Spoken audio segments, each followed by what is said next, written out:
How many of you in this school this year, you've heard, you've seen, but somebody in this school, not you, but you have seen or heard a classmate talking about or entertaining the idea, and I need you to be honest. How many of you in this school this year, you have heard one of your classmates talking about or pondering the idea of maybe committing suicide and ending your life? Raise your hand. Hold those hands high. Hold them high. Because every one of those hands right now represents a heartbeat in this school. Every one of your hands represents a young man and a young lady in here that has been contemplating maybe giving up's an option. Maybe they feel like life's just too difficult and too tough, and they feel alone and they feel isolated, and they've seen it on social media and they've seen it on TV, and they've got the idea that maybe I should just end my life. And I see tears and I see the emotions because I know it's real. And I want all of you that pick on kids and how you treat people and how you are tearing people down, you need to realize how you are treating us is causing some of us to think that possibly ending our life is a solution. Your words hurt us. And you know what the truth is? A lot of you wear masks and you treat people a certain way. But the truth is you hide behind your mask because you probably have battled suicidal thoughts yourself.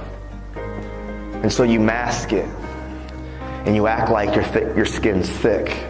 But really on the inside, there's times you feel alone and feel abandoned.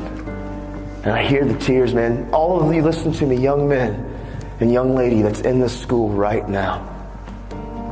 Any of you that have been contemplating and you've actually thought about maybe I should just end my life, I would be the very first one to look at you face to face and tell you very boldly but very matter-of-factly, don't you dare die.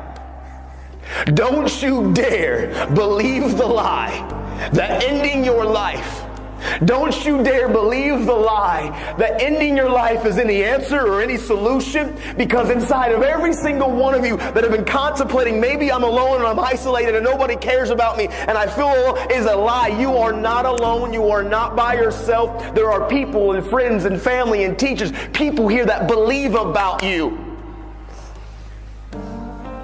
And if you end your life, and I know this is painful and it's wrong, the emotion is here, but these are real issues that you and I and we are struggling with, and you need to understand, every one of you that have been contemplating and even embracing or entertaining the idea, you need to know inside of every one of you is something so special and so great. And if you rob yourself of what you were destined to be, if you and listen, you know why I talk about suicide? I talk about suicide not because I read books about it, because I wanted to talk about it. I didn't want to get educated about suicide, so I wanted to learn about it. I talk about it because I know when those kids, how they treated me and the words they used to say to me. I know what it was like when I was living with my sister and she went to work and I climbed up into the garage when she was gone and I climbed that ladder and I grabbed that rope. I know what it's like to be on the brink.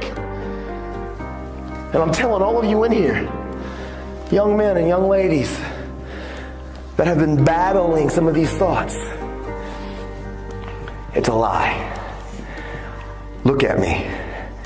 And I can spot out many of you that I know that these are the thoughts that you've battled with this year. They're lies. Don't you dare rob you of what you're born to be. Listen, you're not alone. There are many of us that battle these same thoughts, these same pains, these same struggles. But inside of every one of you, I promise you, if you believe the lie and actually try to take your own life out, you're robbing this community, this school, your family, and you're robbing yourself of what you were destined to be. Because inside of all of you who are battling the ideas of giving up on life, you're robbing. Some of you are born to be doctors and scientists and teachers and entertainers and musicians and radiologists and social workers, counselors. Some of you are born and destined to do amazing things that can impact and change this world. And if you believe the lie and you let the life and the world try to take you out, you are robbing us of what you were born and destined to be. Listen, my little girl, I have a little girl that's 18 months. In the future, she could get sick and have some disease. And maybe you're the one that's born and destined to create the cure. And if you end your life and you rob us of what you were born to be, I need you. And those next to you need you. You're not alone. Don't believe those whispers and don't entertain those thoughts.